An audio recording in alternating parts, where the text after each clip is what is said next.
자, 이제 이어서 저당권 효력, 다음 피담보 채권의 범위입니다.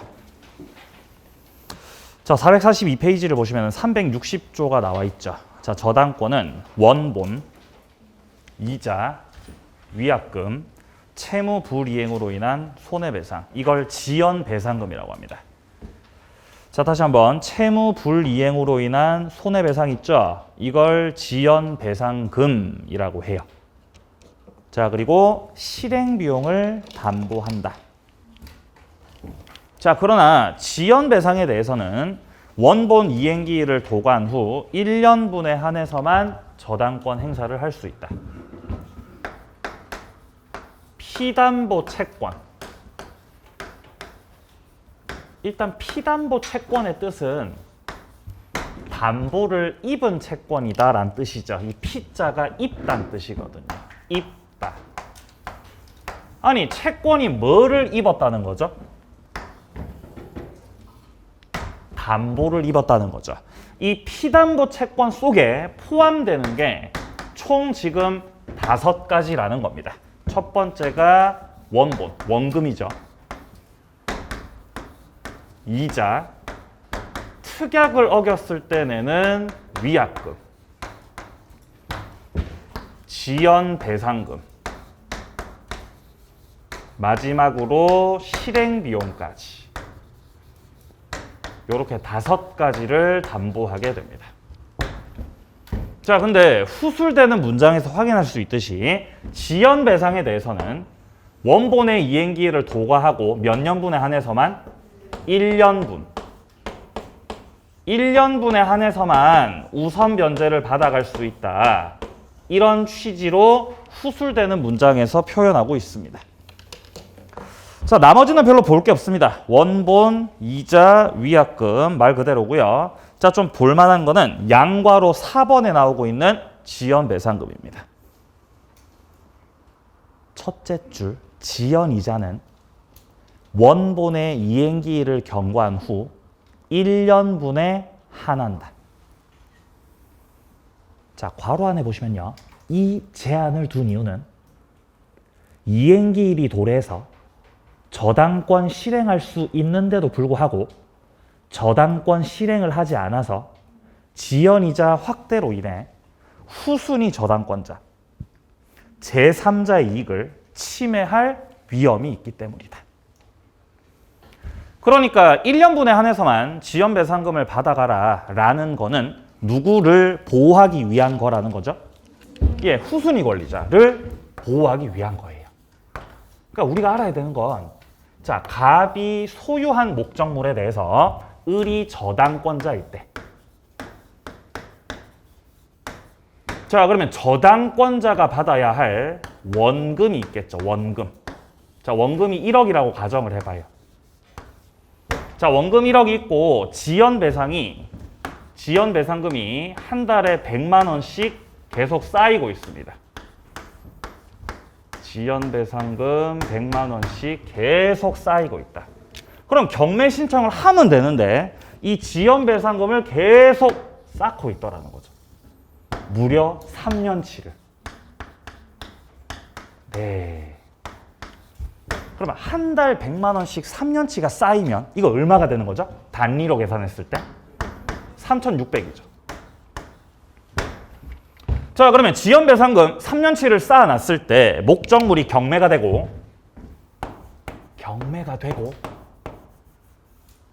경락대금이 1억 5천이에요. 1억 5천.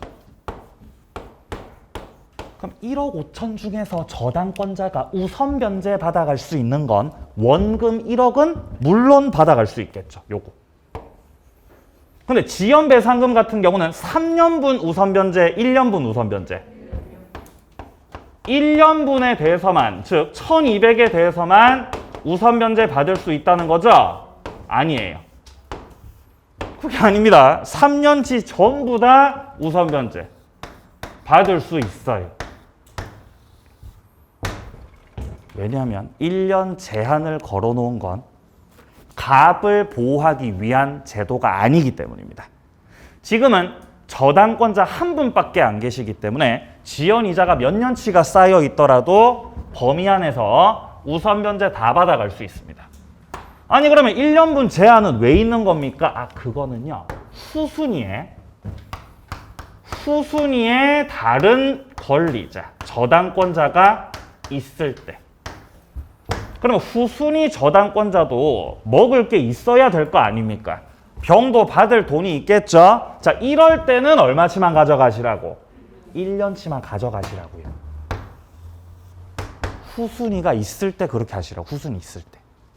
그러니까 이 제도 자체가 누구를 보호하기 위한 거다? 자, 그래서 동그라미 2번 해보세요. 지연이자 1년 제한은 채무자가 후순위 권리자나 제3자가 존재할 때의 제한이다. 채무자가 저당권자한테 주장할 수 있는 게 아니라는 거예요. 갑이 적반하장으로. 예, 갑이 적반하장으로. 야, 지연이자가 3년치나 쌓여 있지만 나는 1년치에 해당되는 1,200만 갚고 끝낼래. 나 이것만 변제하고 끝낼래. 저당권자한테 소멸 청구하겠다. 이게 된다는 거 안 된다는 거? 이게 안 된다는 거죠. 갑이 변제할 때는 3,600 다 갚으셔야 된다 이 말이에요 지금. 네, 제한받는 건 후순위가 있을 때입니다. 자, 이제 다음 페이지로 넘어갑니다. 경매랑 관련된 거는 직접 시험 출제되는 부분이 아니어서 따로 보지 않겠습니다. 나중에 문제 풀면서 보면 됩니다. 자, 바로 446페이지로. 자, 이제 446페이지로 와보시면 이제 오늘 수업의 메인 이벤트, 법정지상권이 나오고 있습니다. 법정지상권. 법정지상권의 개괄적인 내용은 지난주에 설명을 드렸고요. 오늘 만나볼 법정지상권은 366조 법정지상권입니다. 토지하고 건물하고 동일 소유자였다가 달라지게 된 건데 지금은 뭐 때문에 달라진 거죠? 경매로 달라진 거죠. 자, 보시면 저당권 설정 당시 토지와 건물이 동일인 소유에 속하였다가 저당물 경매로 인해서 토지와 지상 건물이 다른 소유자에게 속한 경우에는 그 토지 소유자가 건물 소유자에 대해서 지상권 설정을 해준 걸로 봐버리겠다라는 거죠. 토지 소유자가 갑이었고 건물주도 갑이었습니다. 언제 토지 건물이 동일한 소유자였느냐? 그것은 바로 저당권이 설정될 당시였다는 거죠.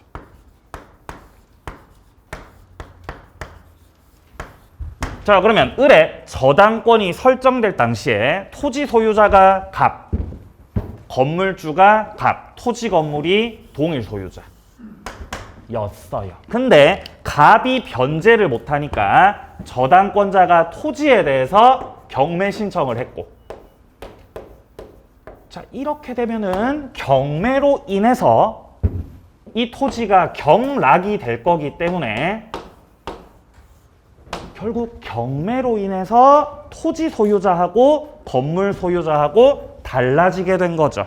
이때 토지 소유자가 건물주에 대해서 지상권 설정해 준 걸로 보기 때문에 이 건물주 갑이 취득하게 되는 것이 법에서 규정하고 있는 지상권이다 라고 해서 이걸 법정 지상권이라고 하는 거죠. 그럼 지금은 건물주 갑이 법정 지상권자가 돼버렸기 때문에 병이 갑한테 가가지고 야, 건물 철거해라. 철거 청구 한다 못한다? 이거 못하죠. 갑은 지상권을 가지고 있기 때문에 병의 토지를 사용할 수 있는 권리가 있는 자라는 거죠. 철거 청구할 수 없다. 단 남의 땅을 쓰는 거니까 뭐는 줘야 되죠? 그렇죠. 지료 줘야죠. 지료는 주셔야죠. 자, 그리고 약정지상권이 아니라 법정지상권이잖아요. 즉, 갑이 지상권자로 등기를 해야 돼, 안 해도 돼? 안 해도 됩니다. 등기를 안 해도 되죠. 결국 법정지상권을 시험에서 물어볼 때는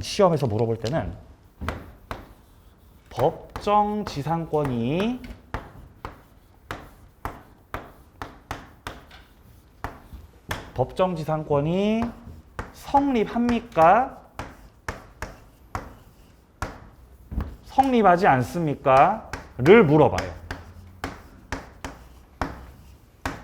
뭔가 사례가 주어지고 성립하는지 안 하는지를 물어본다고요. 그럼 우리가 성립하는 건지 성립 안 하는 건지를 판단해야 돼요. 그래서 판단의 기준이 필요합니다. 법정지상권 성립의 판단 기준은요, 저당권이 설정되는 그때 그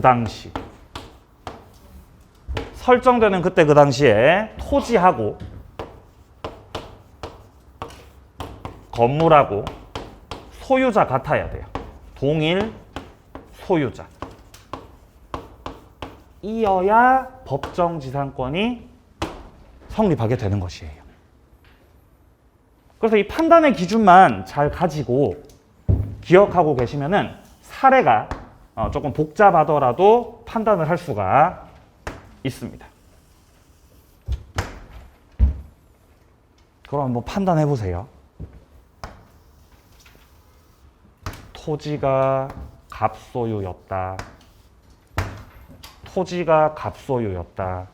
건물도 갑소유였다. 토지 건물이 둘 다 갑거였다. 자, 그런데 토지에 저당권이 설정됐다.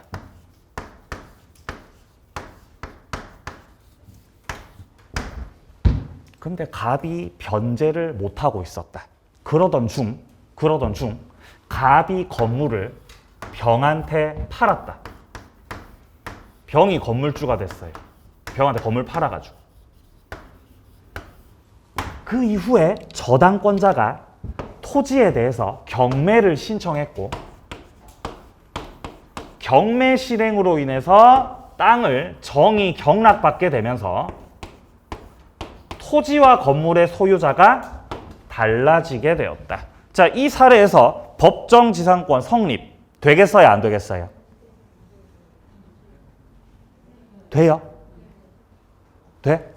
왜 되죠? 설정 당시 동일 소유자. 그쵸, 맞아. 그러니까 지금은 건물주가 병이죠. 근데 우리가 판단해야 되는 건 저당권이 설정될 당시는 토지가 누구 거였고 갑 거였고, 건물도 누구 거? 갑 거였다. 설정 당시 동일 소유자였죠. 그런 법정지상권이 성립하게 됩니다. 그러면 법정지상권을 누가 취득하게 되는 거죠? 얘가 취득해요. 건물주께서 법정지상권자가 되는 것입니다. 자, 그럼 한 가지 더. 자, 토지가 이렇게 있고요. 토지를 갑이 소유하고 있었다. 그리고 토지 위에 갑이 건물을 소유하고 있었다. 자, 이런 상태에서 토지에 저당권이 설정되었다.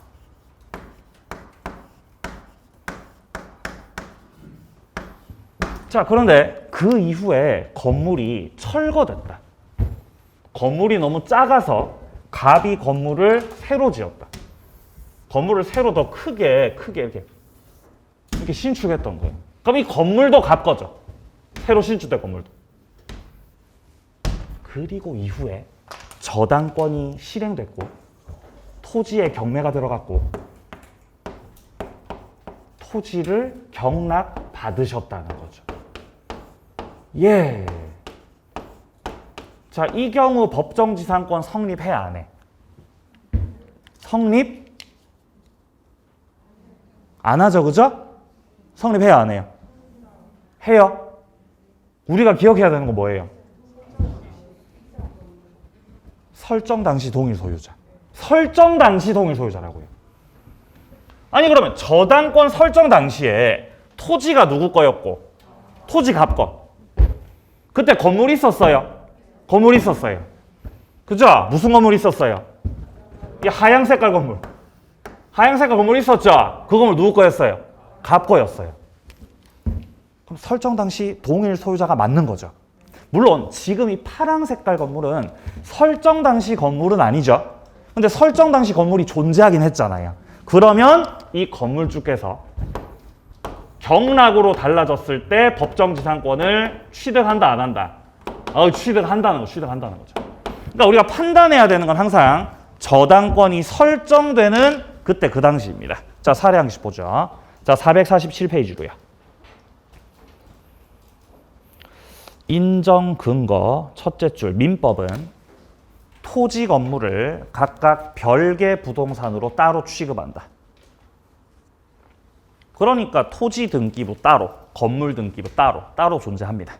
이때 어느 하나만 경매로 처분되면 토지와 건물의 소유권이 달라지는 경우에 건물 철거라고 하는 이 사회 경제적 손실이 있다는 겁니다. 이런 건물의 철거를 방지하기 위해서 법률에서 건물 소유자에게 다른 사람 토지에 대한 지상권 인정해주는 제도라는 거죠.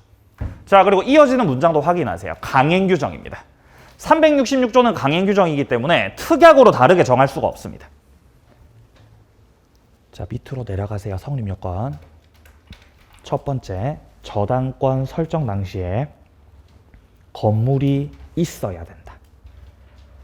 이때 건물은요, 동그라미 1번에 나오듯이 무허가 건물이든 미등기 건물이든 상관없습니다. 그냥 건물이 있으면 돼요. 동그라미 2번입니다. 건물이 없는 나대지인 경우죠. 기억봅니다. 건물이 없는 나대지에 저당권 설정이 됐고 그리고 나서 건물이 신축됐다라고 돼 있죠. 이런 경우는 법정지상권이 성립하겠습니까? 안 하겠습니까? 안 하겠습니까? 아니, 왜냐하면 지금 지문에 나와 있듯이 나대지에 저당권이 설정됐습니다라고 말하고 있잖아요. 그럼 나대지 상태에서 저당권이 설정됐다는 것 자체가 저당권 설정 당시에는 동일 소유자야, 아니야? 아니라는 거죠. 저당권이 먼저 설정되고 나서 그리고 나서 건물이 지어졌다는 거잖아요. 그럼 설정 당시 동일인이 아니었다는 거잖아요. 이런 경우에는 저당권자가 경매 신청하고 토지를 경락받을 때 경매로 토지 건물 소유자가 달라지더라도 우리 저 갑 건물주께서는 법정지상권을 취득하시지를 못하는 거예요. 그러면 법정지상권 취득을 못했으니까 토지를 경락받은 병이 갑한테 가가지고 야, 철거해라. 철거 청구하면 갑은 대항할 수 있다. 철거해야 된다. 철거해야 되는 거죠. 법정지상권 취득을 못하셨기 때문에 철거를 하셔야 되는 거죠. 아니면 이제 합의를 하셔야 되겠죠. 자, 니은을 봅니다. 건물이 없는 토지의 저당권을 설정한 뒤에 저당권자로부터 건물 신축에 동의를 얻어서 건물을 건축했다라고 되어 있습니다. 자, 이것도 역시 맥락은 똑같긴 한데요. 자, 어쨌든 토지를 갑이 소유하고 있었고,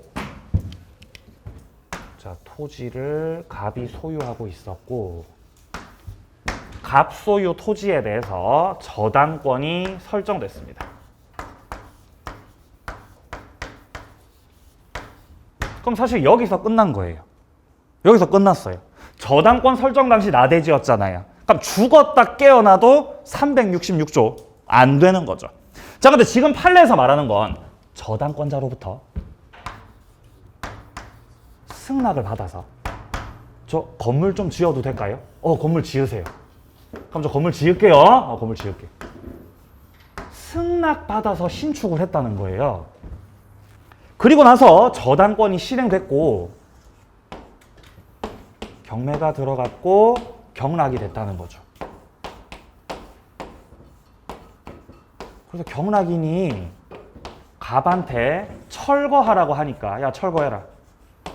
철거해. 라고 하니까 갑이 주장했던 게 야 잠깐만 이 건물은 저당권자님께서 승낙하신 건물이란 말이야. 그러니까 나한테 법정지상권 인정해줘야 되는 거 아니야? 라고 갑은 주장하셨겠지만 아니 저당권자가 승낙했으면 어쩔 거고 안 했으면 어쩌갈 겁니까? 성립하고 말고는 요거 가지고 판단하는 거죠. 설정 당시 동일 소유자. 그러니까 저당권이 어쨌든 설정되는 그때 그 당시에는 건물이 있었어 없었어? 그때 나대지 상태였잖아. 설정 당시 나대지 상태였던 거죠. 이러면은 법정지상권 성립하지 않습니다. 그러니까 기역이나 니은이나 결국 같은 내용인 거죠. 자, 뒤로 넘어가세요. 동그라미 3번 봅니다. 건축 중인 건물이었습니다. 자, 핵심 판례 보시면 토지에 저당권 설정 당시에 토지 소유자에 의해서 지상 건물이 건축 중이었다. 저당권이 설정될 당시에 건물이 있었다는 거다, 없었다는 거다. 예? 짓고 있었다는 거죠. 아니 우리가 토지에 저당권이 설정이 되는 그때 그 당시에 건축 중이었다고요. 이렇게 짓고 있었다고. 예? 건축 중.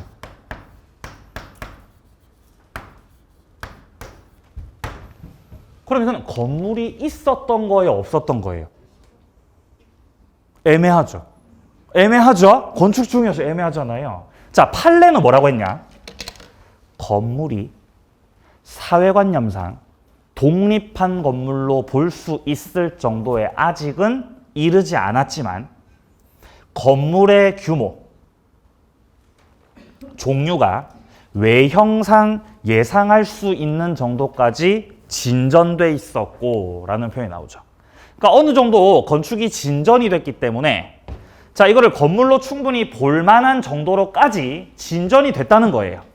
자 그리고 나서 경락인이 매각대금 다 낼 때까지는 최소한의 기둥, 주벽, 지붕이 다 이루어져서 건물의 요건을 갖췄다면은 법정지상권 성립을 인정해 주겠다는 겁니다. 네, 건축 중인 것도 인정을 해준 판례가 있었어요. 이렇게. 자 밑으로 내려갑니다. 동그라미 4번입니다. 건물 철거 후 신축입니다. 자 기억해 보시면 단독 저당의 경우가 나와 있습니다. 민법 366조 소정의 법정지상권이 성립하려면 토지의 저당권 설정 당시에 저당권 목적이 되는 토지 위에 건물이 존재해야 되죠.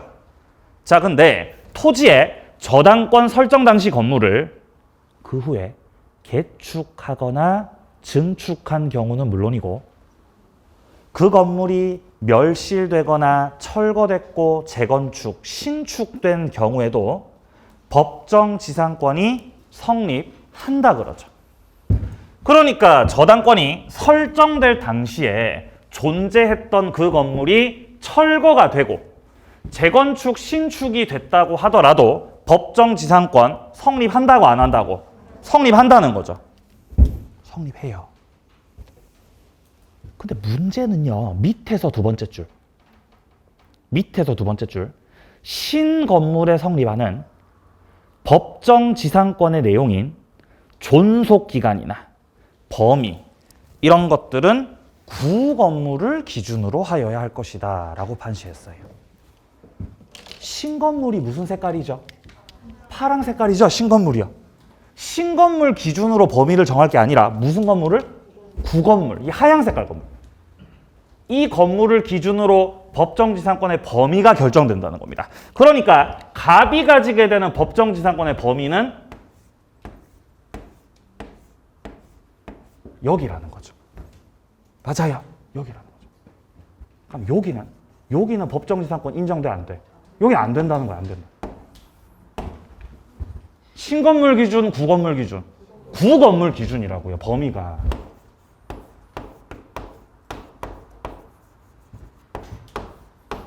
그러니까 판례가 이상한 거죠. 아니 그러면 법정지상권을 인정해 준다고는 했는데 건물은 지금 요렇잖아요. 그럼 어떻게 해야 돼요? 여기는 지상권 없는데 어떻게 해야 되죠? 뭐 여기 이렇게 잘라야 됩니까? 이렇게 건물을 이렇게? 네? 그럼 건물 옆에 비잖아요. 그러면 어떻게 해야 되죠 이거? 병하고 협의해야죠. 협의가 안 되면 어떻게 해야 돼요? 잘라야 돼요? 그러니까 학자들이 비판해요. 학자들이 이 판례를 비판합니다. 이상하다는 거죠. 범위를 인정하되 구건물을 기준으로 한다면 법정지상권 인정에 대한 그 실익이 없다는 거죠. 비판을 합니다. 근데 학자들이 그렇게 떠들어도 우리는 판례를 가지고 문제를 풀어야 되기 때문에 우리는 그렇게 기억해야 됩니다. 재건축, 신축 때도 법정지상권은 성립한다. 존속기간 범위는 구 건물을 기준으로 한다. 거기서 끝내야 돼요. 더 들어가면 안 돼요. 자, 오른쪽 페이지 가세요. 동그라미 5번. 중간에 건물주가 바뀌었을 때. 중간에 건물주 바뀌어도 법정지상권 인정이 됩니까? 이거 지우고 없네요. 설정 당시 동일인이면은 법정지상권 된다 그랬습니다. 자, 판례 바로 봅니다. 토지에 저당권 설정할 당시에 토지의 지상 건물이 존재하고 있었고 양자가 동일 소유자에게 속하고 있었죠. 그럼 여기까지만 읽어봐도 법정지상권은 성립하는 거죠.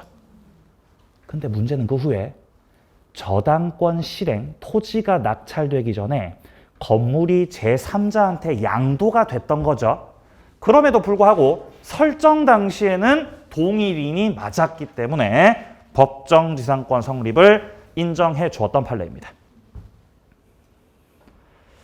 자, 밑으로 내려갑니다. 양괄호 2번을 확인하세요. 저당권 설정 당시 토지 건물이 동일인의 소유여야 된다. 자, 동그라미 1번 단락에서요. 저당권 설정 당시에 토지 건물이 동일인이면 되고요. 자, 그리고 토지가 됐든 건물이 됐든 어느 한쪽이나 또는 양쪽에 저당권 설정이 돼 있어야 됩니다. 저당권 설정 당시 소유자가 동일하면 후에 어느 한쪽이나 양쪽이 제3자에게 양도되더라도 법정지상권 성립한다는 거죠. 위에서 봤던 판례입니다. 자, 판례 한 개 더 보죠. 밑으로 내려갑니다. 자, 밑에 동그라미 3번을 보세요. 미등기 건물과 함께 대지를 매수했던 사건입니다. 미등기 건물과 함께 대지를 매수했다. 함께 매수했어요. 함께.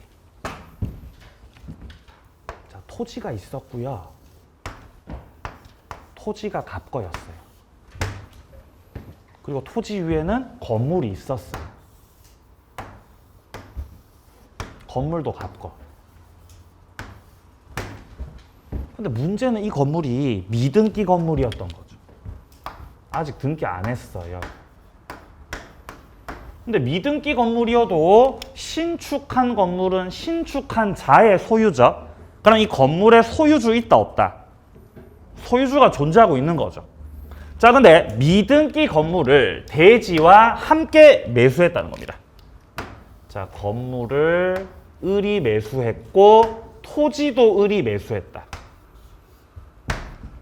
자, 이렇게 함께 매수했는데 대지에 대해서는 이전 등기를 을이 받으셨어요. 근데 건물은 아직 미등기 상태여서 을이 이전 등기를 받지 못했습니다. 그러고 있다가 저당권이 설정됐어요. 그러고 있다가 토지에 저당권을 을이 설정했습니다.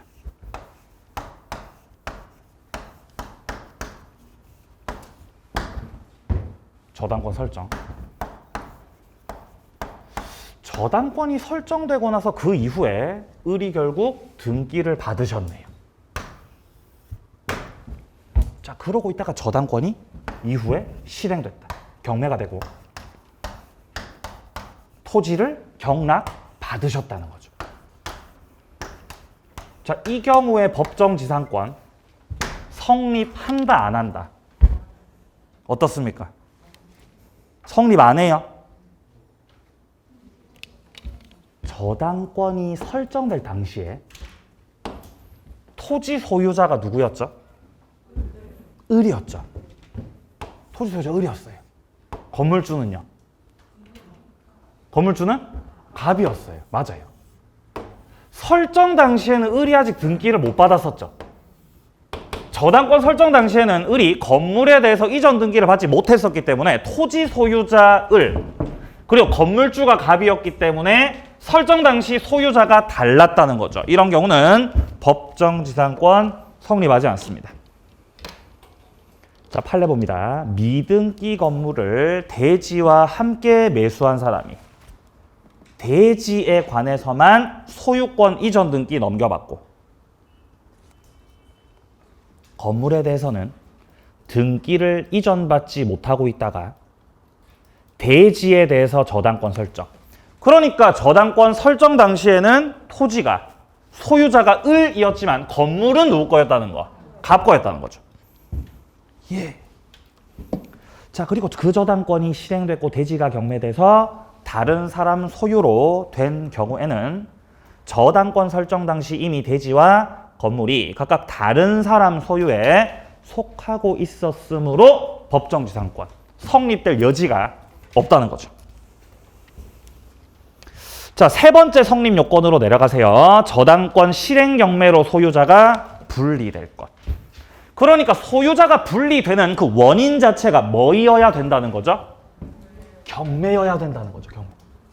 예, 경매로 분리돼. 경매. 그러니까 경매가 아니고 밑에 단락에서처럼 강제 경매, 매매 이런 걸로 달라졌다면은 366조 법정지상권이 아니라 이 경우는 관습법상의 법정지상권이 되겠습니다. 자, 뒤로 넘기세요. 법정지상권의 내용. 등기는 요하지 않습니다. 법정지상권은 법률 규정이기 때문에 등기를 요하지 않는다. 법정지상권이 성립하는 경우는 때는 둘째 줄에 나오듯이 매수인이 매각대금을 다 완납한 경우입니다. 자, 이까지가 법정지상권이었고요. 자, 이거랑 비교해서 봐야 되는 게 오른쪽에 일괄 경매권입니다. 자, 356조를 보세요. 토지를 목적으로 저당권 설정된 후 설정자가 토지에 건물을 축조한 때에는 저당권자는 토지와 함께 건물에 대해서도 경매를 청구할 수 있다. 토지하고 건물하고 일괄해서 경매 신청을 할 수 있다는 뜻입니다. 그러나 건물의 경매 대금에서는 우선 변제를 받을 권리가 없다. 일괄 경매권은요, 토지에 저당권 설정될 그때 그 당시, 자, 토지가 갑 거고 이 토지의 저당권이 설정되는 그때 그 당시 건물이 없었다는 거예요. 나대지 상태였다는 거죠. 설정 당시 나대지. 이러면 역시 죽었다 깨어나도 366조는 성립해 안 해? 성립 안 하죠. 저당권이 먼저 설정됐거든요. 그리고 나서 갑이 건물을 신축했거든요. 네, 요렇게 건물을 신축하셨습니다. 그러면 이후에 저당권자가 토지를 경매하면 이 토지가 경락됐을 때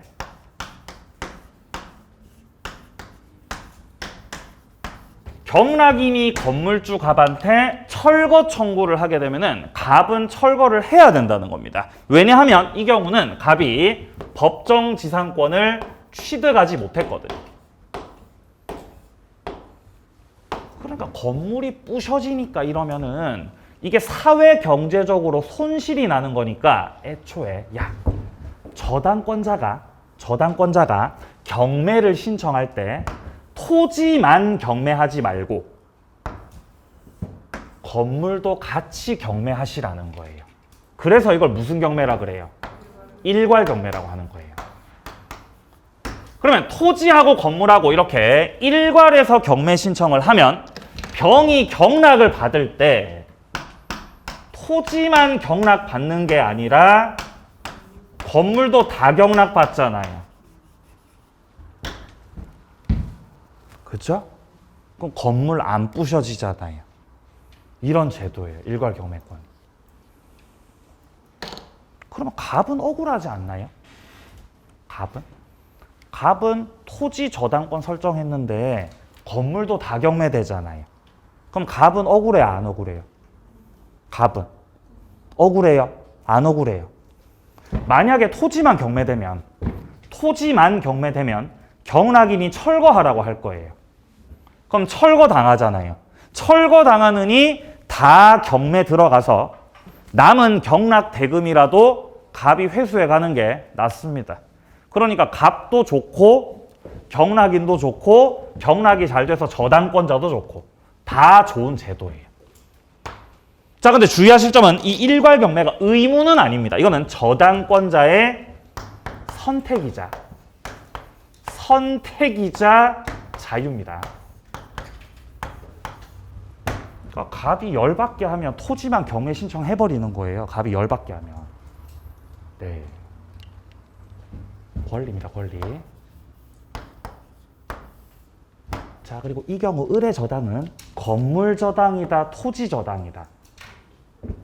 토지 저당이죠.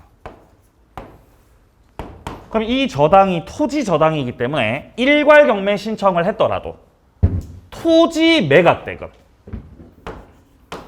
토지의 매각 대금에 대해서는 저당권자가 우선 면제 받는 거 가능합니다. 문제 없어요.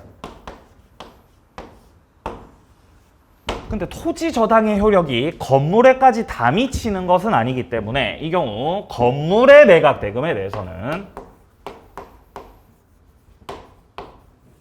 우선 면제를 받을 수가 없습니다.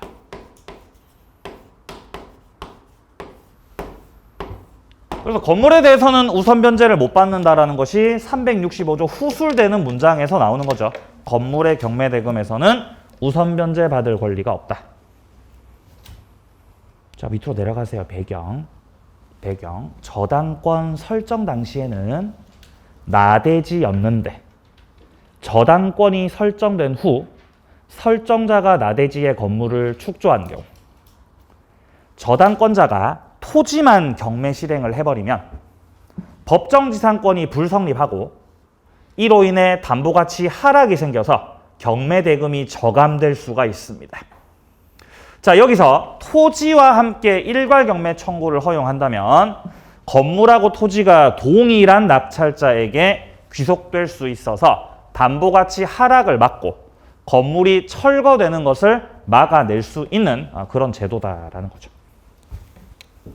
그럼 결국 역시 시험에 출제가 될 때도 일괄 경매 신청을 할 수 있습니까? 없습니까?로 출제가 됩니다. 저당권자가 토지하고 건물하고 일괄로 경매 신청을 하는 것이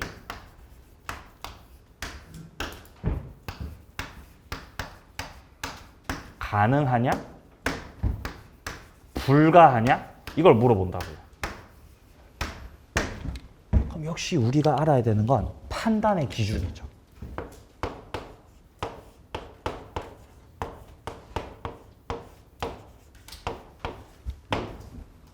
일괄 경매 신청을 하려면요. 경매를 신청하는 그때 그 당시 경매를 신청하는 그때 그 당시에 토지하고 건물하고 동일 소유자 여야 돼요. 네. 아까 366조는 법정지상권에서는 언제 동일 소유자여야 된다 그랬죠? 저당권? 설정 당시 동일 소유자였죠? 아까는. 근데 지금 하고 있는 일괄경매권에서는 경매 신청 당시에 동일 소유자여야 된다는 거예요. 판단 기준 시점이 달라요. 자, 내려갑니다. 일괄경매 요건입니다. 첫 번째, 설정 당시에 일단 나대지여야 된다. 그러니까 법정지상권이 성립하지 않는 경우에 이 제도가 적용된다는 겁니다. 양괄호 2번, 토지하고 건물하고 동일인 소유여야 된다고 돼 있죠. 근데 언제 동일인 소유? 경매 신청 당시. 경매 신청 당시 동일인 소유입니다. 자, 그럼 판단해 보세요.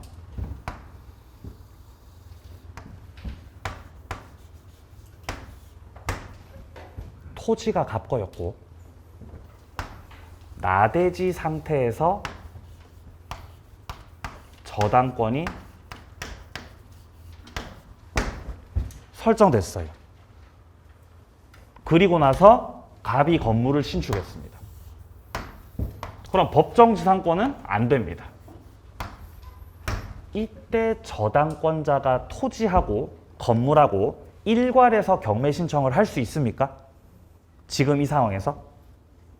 해요, 못해요? 못해요? 할 수 있는 거예요? 할 수 있죠. 지금 경매를 신청할 그때 그 당시 토지하고 건물하고 동일 소유자거든요. 자, 근데 만약에 저당권자가 경매를 신청하려고 했는데 건물주가 이미 바뀐 상황이었다. 갑이 병한테 건물을 팔아버린 상황이었다. 라고 한다면은 이 경우에 저당권자가 일괄 경매 신청한다, 못한다? 이 못하는 거죠, 이거는. 달라졌잖아요, 토지하고 건물하고. 이 경우는 일괄 경매 신청을 할 수 없다. 한 가지 더. 토지가 갑거였고요. 갑소유 토지의 나대지 상태 저당권 설정. 자, 그리고 이 상태에서 그 이후에 지상권자가 들어왔어요.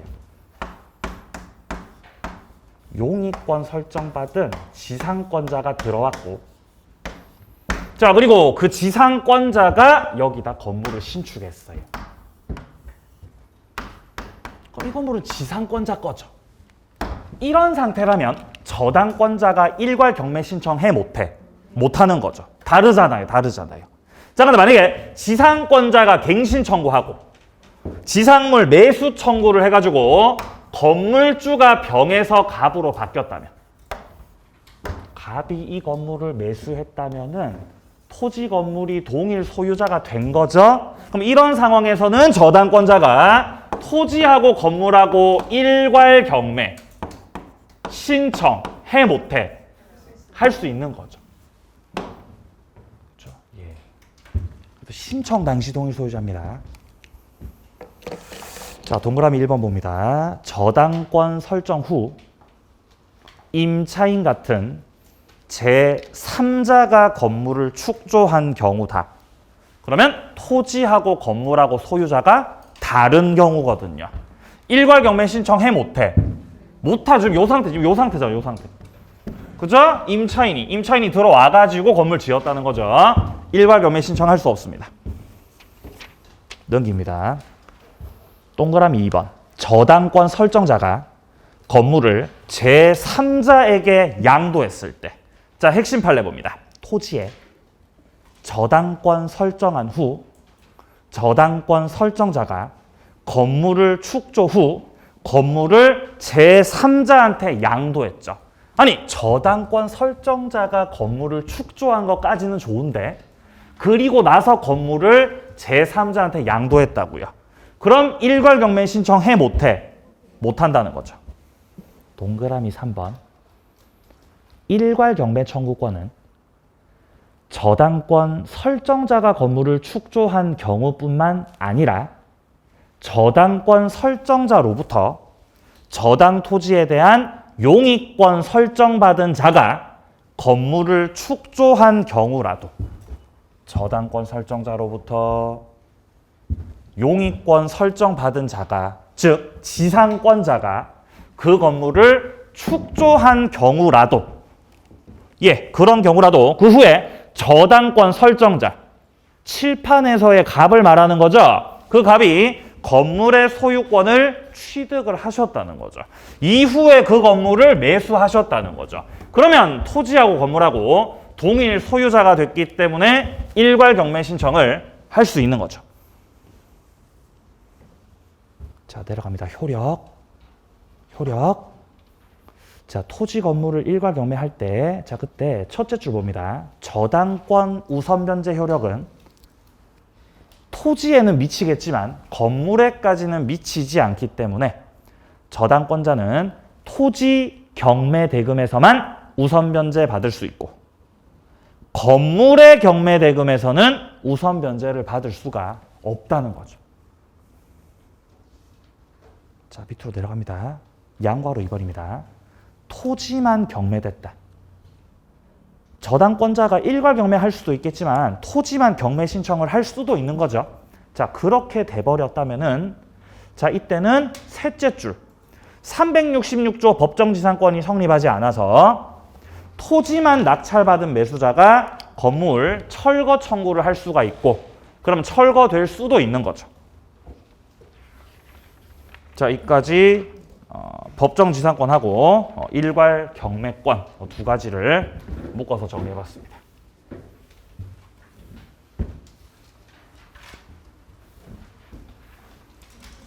경우의 수는 두 가지예요. 경우의 수는 두 가지입니다. 토지에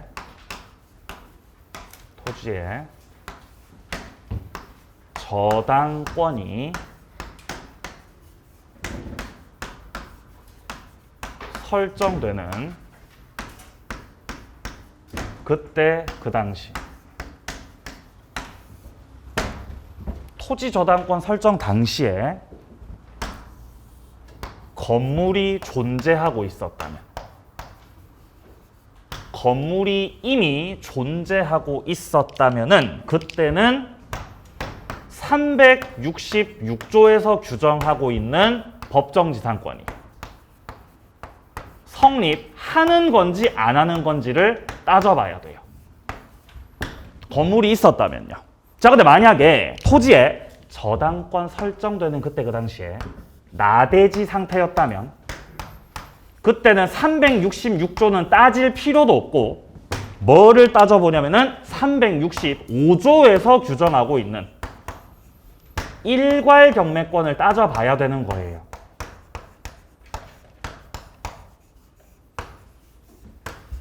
그러니까 길이 달라요. 길이 달라. 그러니까 366조하고 365조가 동시에 성립한다. 그건 있을 수 없어요. 토지 저당권 설정 당시에 건물이 있었느냐 없었느냐에 따라서 판단하는 그 조문이 달라져 버린다고요. 자, 그리고 더 들어가서 366조 법정지상권이 성립하려면은 저당권 설정 당시 동일 소유자 이걸로 판단한다. 근데 일괄 경매 신청에서는 뭘 가지고 판단한다 그랬죠? 경매 신청 당시. 동일 소유자.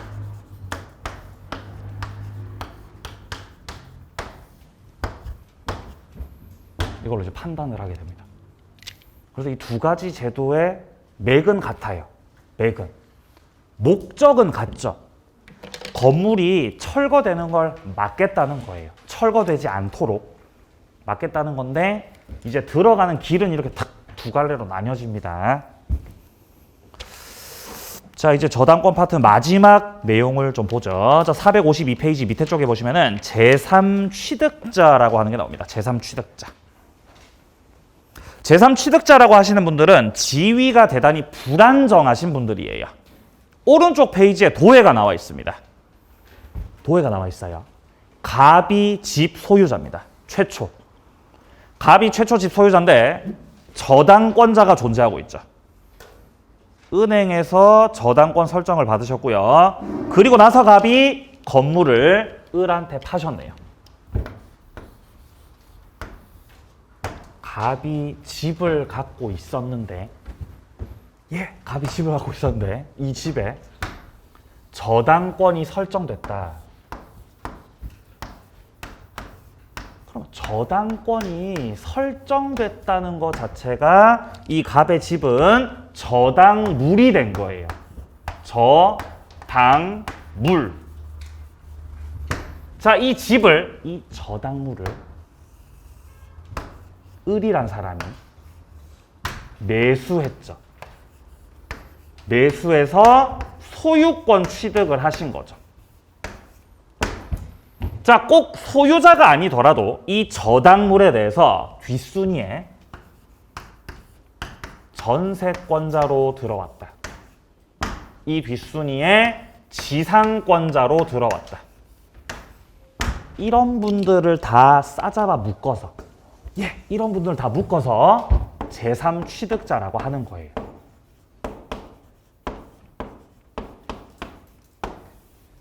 제3취득자는 현재 1순위 저당권자보다 지위가 떨어져 있기 때문에 대단히 불안정한 상태입니다. 자, 만약에 이 저당권자가 담보 잡고 있는 그 집에 대해서 경매를 신청해버리면, 경매 신청해버리면은 낙찰돼버리기 때문에 소유권 소멸, 후순위 전세권, 지상권 다 끝납니다. 그러니까 저당권에 비해서 순위가 늦어버렸기 때문에 지위가 불안정하다고요. 그래서 이 제3취득자들에게는 권리를 일정하게 3가지 인정을 해주는데 그 권리 3가지를 정리하면 됩니다. 자, 먼저 첫 번째 권리, 왼쪽 페이지 밑에 보세요. 363조. 저당물에 소유권 취득한 제3자도 경매인이 될 수 있다. 경락을 받을 수 있다는 뜻이에요. 경매인 될 수 있다. 자, 364조. 저당 부동산에 대해서 소유권, 지상권, 전세권 취득한 제3자는 저당권자에게 담보된 채권 변제하고 소멸 청구할 수 있다. 이걸 변제권이라고 합니다. 변제권. 자, 그리고 367조. 저당물의 제3취득자가 부동산의 보존 개량을 위해서 필요비 또는 유익비 지출한 경우는 203조 1항 2항 규정에 의해서 우선 상환을 받을 수 있다. 이거는 비용 상환 청구권입니다. 권리 3가지. 첫 번째 권리 뭐가 될 수 있다고요? 경매인이 될 수 있다. 경락을 받으실 수 있다는 것입니다. 자, 두 번째 권리는 변제권. 돈 갚아버리고 저당권자한테 나가라고 할 수 있어요. 추가적인 구상권 행사 가능합니다. 채무자 상대의 구상권 행사. 자, 세 번째, 목적물에 비용을 투입했다면은 필요비나 유익비 청구할 수 있다. 이게 바로 비용 상환 청구권이죠. 이 3가지 권리 정리해줍니다. 자, 오른쪽 페이지 갑니다. 먼저 개념부터 잡으세요. 저당권 설정된 후 첫 번째 매수인, 두 번째 지상권자, 세 번째 전세권자. 이분들이 제3취득자예요. 한 분 추가하세요. 임차인. 한 분 추가하세요. 임차인이요. 임차인. 양괄호 2번이요. 제3취득자는 저당권 실행되기 전까지는 제한이 없지만 저당권이 실행되면 권리가 상실되는 이 불안정한 상태에 놓여 있다는 거죠. 그래서 얘네들을 보호하고자 권리 인정을 해주는데 그 첫 번째 권리가 밑에 양괄호 1번의 경매인이 될 수 있다. 자, 두 번째 양괄호 2번 변제하고 소멸 청구할 수 있다. 변제권. 자, 동그라미 2번을 봅니다. 동그라미 2번. 제3취득자는 담보된 채권만 변제하면 족하고 지연이자는 몇 년치가 쌓여 있어도 상관없습니다. 1년치만 변제하고 저당권자 몰아낼 수 있어요. 자, 뒤로 넘기세요. 우선 상환 청구권. 양괄호 3번에서 나오는 게 바로 비용 상환 청구입니다. 자, 비용 상환 청구. 네, 밑에 내용은 뭐 굳이 볼 만한 내용은 없네요. 없어요. 자, 여기서 동그라미 3번만 보세요. 동그라미 3번. 제3취득자가 아니고 물상 보증인이나 저당권 설정자가 비용을 지출했다. 우선 상환 못 받습니다. 물상 보증인 설정자는 제3취득자가 아니기 때문이에요. 자, 여기까지 해서 저당권 파트를 마무리하겠습니다. 그 뒤에 나오는 특수 저당 같은 경우는 다음 순환 과정에서 추가하도록 하겠습니다. 다음 주는 계약법으로 이어서 가보도록 하겠습니다. 아시겠죠? 예. 자, 그리고 지금 2월 끝나가잖아요. 예. 그 3월 달에 그 보강이 잡혀 있습니다. 3월 달에.